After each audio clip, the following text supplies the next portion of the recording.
Spain's Women's World Cup journey to the final against England on Sunday showcases scintillating performances, contrasting with off-field discord. Disputes between star players, coach Jorge Vilda, and Spain's Soccer Federation marred their path, with some key names missing due to conflicts. Despite the turmoil, historic wins over the Netherlands and Sweden fueled their progress. The final unveils a clash of impressive teams, highlighting Spain's remarkable ascent amid internal challenges. Crater-covered Orikhiv highlights Ukraine's dire need for F-16 fighter jets to combat Russian air dominance. Amid minefields, Ukrainian troops face relentless Russian airstrikes with half-ton bombs, devastating their positions. Despite Western pledges, F-16 training is delayed, leaving Ukraine vulnerable.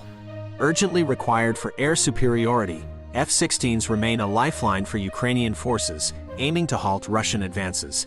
The asymmetry of expectations persists as an impatient West underestimates the complexities of countering Russian forces. F-16s would offer reprieve by challenging distant missile-launching jets and disrupting Moscow's terror tactics on Ukrainian civilians. Thousands in British Columbia are under evacuation alert as wildfires intensify, prompting the province to declare a state of emergency. A fire around Kelowna grew significantly, forcing over 2,400 evacuations. British Columbia now accounts for over a third of Canada's active fires. Authorities struggle amid an unprecedented wildfire season, with federal and international assistance.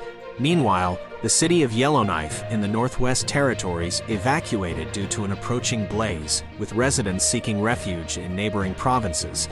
The escalating fires underscore the severity of Canada's worst wildfire season on record. Scuffles erupted between UN peacekeepers and Turkish Cypriot security forces in ethnically divided Cyprus over unauthorized construction work in a UN-controlled area. Turkish Cypriot personnel confronted UN peacekeepers, moving equipment in the buffer zone, resulting in serious injuries to 3 peacekeepers. The incident, condemned by major UN Security Council members, unfolded in the Plea area, where Turkish Cypriot authorities aim to construct a road in a UN-administered territory. The altercation underlines tensions in the divided island, split between Turkish and Greek Cypriot regions with a UN buffer zone between them. Despite Ukrainian forces' ongoing advance towards Melitopol and Berdyansk, the U.S. intelligence report casts doubts on the recapture of Russian-occupied Melitopol. Crucial for severing Russia's Crimean land bridge, the U.S. believes the situation can still change, though the counteroffensive's pace is slower than anticipated. The intelligence assessment aligns with Washington's view. Russia presently controls a substantial portion of Ukraine, including Crimea and parts of Luhansk, Donetsk, Zaporizhia, and Kherson regions. UN's human rights chief warns of escalating human rights abuses in North Korea as economic woes worsen. Informal markets dismantled, state surveillance heightened, and fear of arrest grows. With increasing restrictions despite easing COVID-19, guards authorized to shoot unauthorized border approachers. Viewing reactionary ideology and culture or foreign information could lead to 5 to 15 years imprisonment, while distributing such information risks life imprisonment or death penalty. Shutdown of private economic activities exacerbates hunger and medical shortages, with state-run institutions failing to meet needs. India's Chandrayaan-3 spacecraft captures moon images near the unexplored lunar South Pole, set to land on August 23rd. Russia also targets the South Pole with its Luna 25 lander, scheduled for August 21st, to explore water ice for future missions. India's Chandrayaan-2 had previously crashed near the same site. The success of both nations holds strategic significance. Russia tests independence after space ties severed by the Ukraine conflict, while India aims to showcase its emerging space prowess amid a growing private space sector. A Hawaiian company claims that a wildfire-fighting water request was stalled due to consultation with local farmers by a water management agency led by an advocate of water equity.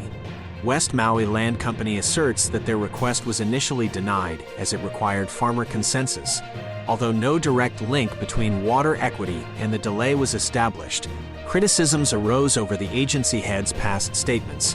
The deputy director has been reassigned following the wildfire, with investigations ongoing regarding the tragedy that claimed at least 110 lives in Lahaina, Maui. China initiates joint air and sea patrols near Taiwan as US, South Korea, and Japan conclude a summit aimed at strengthening alliances. These exercises focus on enhancing coordination and readiness of military forces and serve as a warning against Taiwan independence activities. Beijing asserts Taiwan as its territory and intends to regain control. The drills coincide with the trilateral summit where the US, South Korea, and Japan expressed concerns over China's behavior, and Taipei criticized China's actions as irrational and provocative. Taiwan vowed to defend its sovereignty in response. Amid President Joe Biden's planned visit to Lahaina to meet wildfire survivors, there's a request for him to consider visiting Lanakila Catholic Church. The historic church, untouched by the recent wildfire that devastated the town, stands as a symbol of strength. The church's survival could draw national attention to the community's recovery needs.